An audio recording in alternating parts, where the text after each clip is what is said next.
दोस्तों, मैं आपको 1974 में बैतिस परिवार में घटी एक ऐसी सामान्य सी घटना के बारे में बताने जा रहा हूं, जो सुनने और देखने में सामान्य सी दिखती है, लेकिन यह सामान्य है नहीं। यह परिवार जॉर्ज आइलैंड पर मौजूद जैक्सन फोर्ड के पास अपनी पुरानी संपत्ति के जंगलों में घूम रहे थे।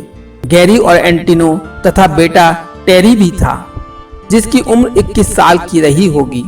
उस वीरान पड़ी संपत्ति के पास जंगलों में घूमते हुए उन्हें एक ऐसी चमकदार वॉल दिखाई दी, जिसे वहां देखकर वह चौंक गए, जो कि स्टील की बनी हुई लगती थी, जिसका डाया करीब 8 इंच के आसपास रहा होगा। टेरी ने उसे अपने साथ घर ले जाने का फैसला किया। उस पर सिर्फ एक छोटा सा ट्रायंगल बना हुआ था। उससे कुछ भी यह ज्ञात नहीं हो रहा था कि यह क्या चीज है।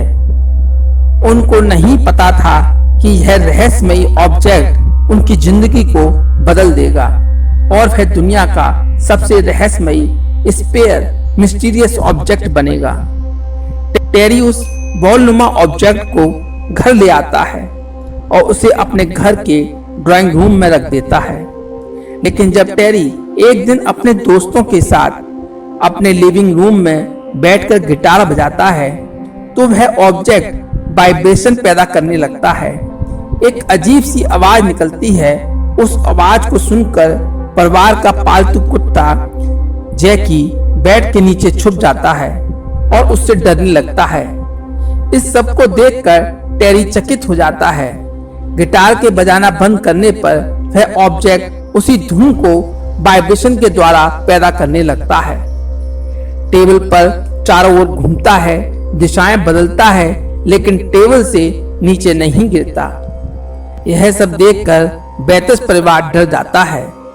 उसे देखकर ऐसा लग रहा था मानो वह कोई जीवित प्राणी हो। यह विचित्र बॉल आसपास के क्षेत्र में एक चर्चा का विषय बन जाता है। तब बैतिस परिवार ने उस समय के जाने माने पैरानॉर्मल एक्सपर्ट रॉक किनेट को बुलाया। उन्होंने उनके घर और उस बॉल का निरीक्षण किया। तब उन्होंने उनके घर को एक मिस्टीरियस एरिया और उस बॉल को ऑड वॉल का नाम दिया, और उन्होंने कहा कि यह किसी दूसरी दुनिया के द्वारा अलौकिक तत्वों से बना अपारदर्शी किसी उद्देश्य के लिए दूसरी दुनिया के लोगों द्वारा बनाई गई डिवाइस है। यह सब जानकर बैतिस परिवार ने फैसला किया कि वह इस रहस्यमयी स्पेयर के बारे में यूएस नेवी को बताएंगे, जिससे पता तो चले आखिर यह है क्या। यूएस नेवी के हेडक्वार्टर में इसको ले जाया गया। इसके बाद वहां के मीडिया को इस ऑब्जेक्ट के बारे में पता चल जाता है। फिर लंदन डेली और न्यूयॉर्क टाइम के रिपोर्टर उस स्पेयर मिस्टीरियस ऑब्जेक्ट को देखने के लिए बैतिस परिवार से मिलने के लिए आने लगते हैं। उसके बारे में ज्यादा से ज्यादा जानकारी चाहते हैं। न्यूज़पेपर में यह खबर छपने के बाद इस खबर पर प्रश्न उठने लगते हैं और लोग पूछने लगते हैं कि यह रहस्यमयी चीज कहां से आई है और क्या है। अमेरिकन नौसेना बैतिस परिवार के उस एरिया पर नजर रखने लगती है।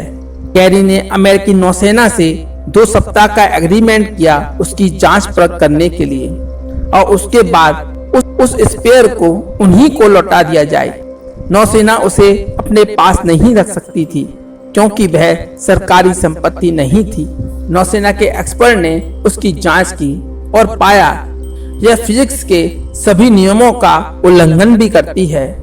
जब उसकी एक्सरे कर जांच की गई तो पाया उसके अंदर 3 और छोटे गोले मौजूद थे, लेकिन यह रेस्पॉन्स कैसे करती है इसके बारे में कुछ भी पता नहीं चल सका। उन्होंने बैतिस परिवार से इसको काट कर जांच करने की इजाजत मांगी, लेकिन उन्होंने मना कर दिया। यह एक अनजान मेटेरियल से बनी थी। उस साइंटिस्टों का मानना था कि यह कोई दूसरी दुनिया का उपकरण है। कोई भी यह नहीं जान सका कि यह चीज है क्या और कहां से आई है।